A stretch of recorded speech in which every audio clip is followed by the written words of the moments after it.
I find the history of the allotments fascinating, and for example when I'm digging I find old clay pipes and the like, so perhaps you could expand a little bit more on the history of the allotments, please. Yes, I think it's very old established allotments, isn't it? And both at Wellesbourne and at Walton, where I live. You're on record. Thank you. The allotments go right back to the 1830s.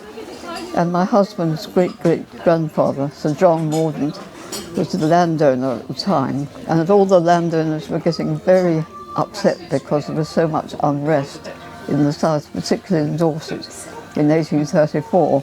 And they were terrified that the unrest would spread to Warwickshire. But actually, I think they believed that the conditions in Warwickshire for agricultural labourers was actually much better than in Dorset, but still pretty miserable, they had to admit. So Sir John was just about to go on his gap year after coming down from university to have a tour in Europe, and he wondered whether he ought to go or ought to stay. But he did go, and then he wondered whether he ought to come back, but he didn't. So he wrote letters to his mother, which is very good, so we have those, and so we know his thoughts.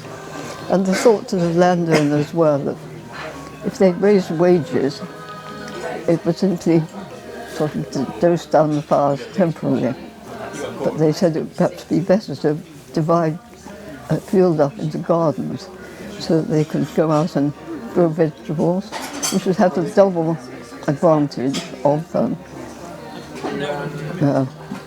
giving better diet for the family, as well as keeping the men out of the pub. So in the end they decided to go into the garden system. And in Wellesbourne it's kept on ever since and still very popular, which is wonderful. I'm afraid the ones in Walton aren't going any longer. They did up till recently, but it was a wonderful idea, and it's very popular now.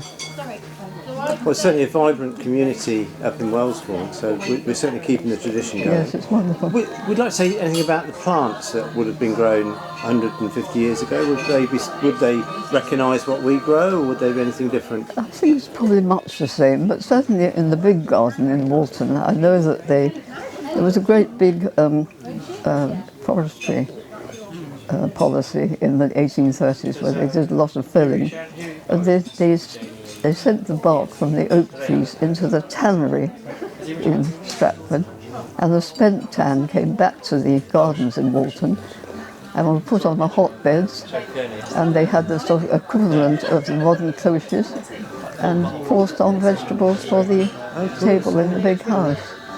And they did actually, at that time, Sir John married a very keen gardener, which was wise of him, and they had new pleasure gardens.